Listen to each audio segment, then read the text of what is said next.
के लिए काबा को तोड़ दूं। अबसार, काबा को मिटाना होगा।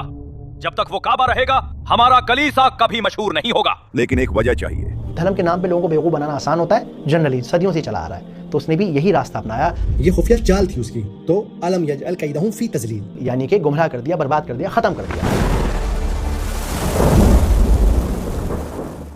अब आते हैं तीसरी आयत की तरफ। व अरसला अलैहिम तैरन अबाबील, और उसने उन पर परिंदों के हर तरफ से झुंड के झुंड भेज दिए। यहाँ जो तैरन का लफ्ज़ इस्तेमाल किया गया है, ये असल में एक चिड़िया को कहते हैं, एक खास तरह की चिड़िया। लेकिन ये जो अबाबील का लफ्ज़ है, ये बड़ा मज़े का लफ्ज़ है। अब क्योंकि हम ज़माने से अपने अब्बा से, अपने नाना से, अपने दादा से सुनते चले आ रहे हैं कि वो खास चिड़िया अबाबील थी, उसका नाम अबाबील था। लेकिन असल में अबाबील का मतलब होता है झुंड के झुंड, एक बड़ा झुंड। अब इस पे हो सकता है कि भाई कमेंट सेक्शन में फौजदारी की नौबत आ जाए कि भाई आपने ऐसे कैसे कह दिया, तो इस वीडियो को देखिए।